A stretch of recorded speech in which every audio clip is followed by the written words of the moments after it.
This is Tank's Vlog for February 22nd, 2018. I'm wrapping up the day in sports.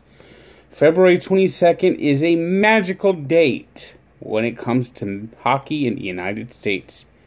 For it was 38 years ago in Lake Placid that a ragtag group of college kids beat the most experienced, the strongest, and possibly the best team in the world.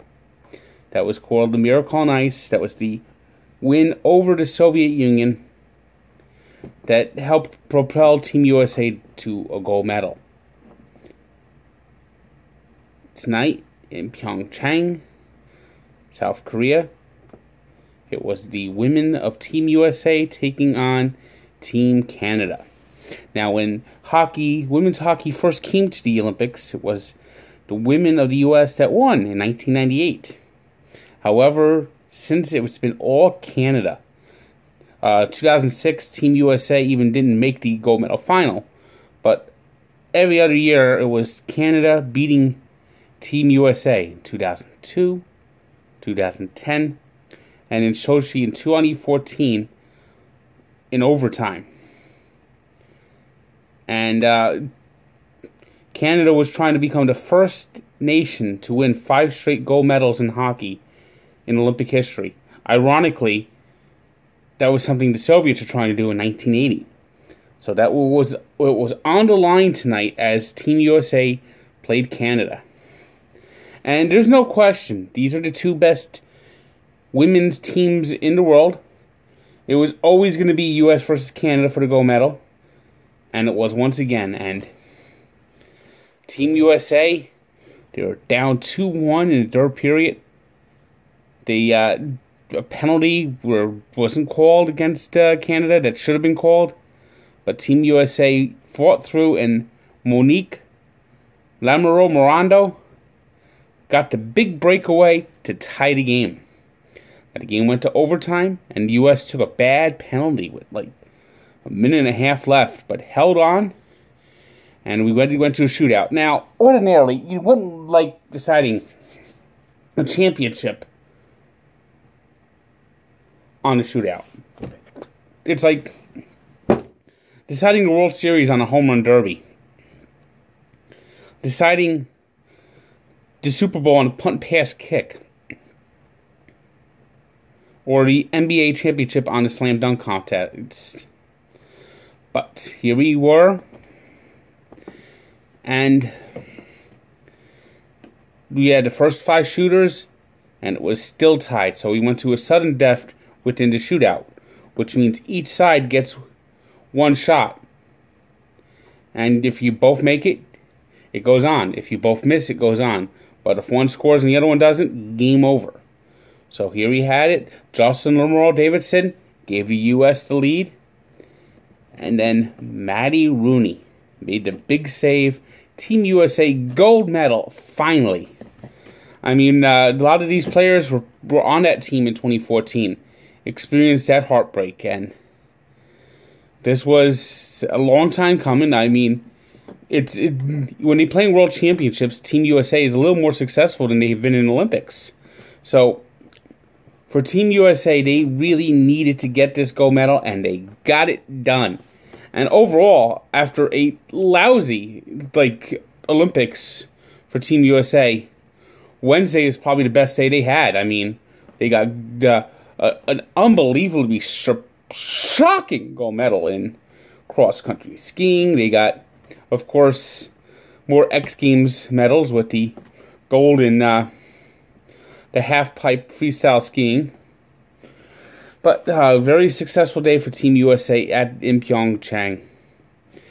Not much left with the Team USA's men's not even making the semifinals, but we'll see what happens.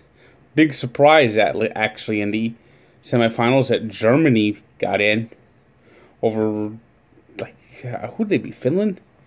I mean, you wouldn't think that was possible. So it's going to be Canada versus Germany, and Russia versus the Czech Republic to see who will fight for the men's gold medal. Back in the NHL, very light night tonight. Blackhawks 3-2 winners in a shootout over the Senators. Ducks beat the Stars 2-0, and those Vegas Golden Knights, those amazing Vegas Golden Knights, doused the Flames 7-3.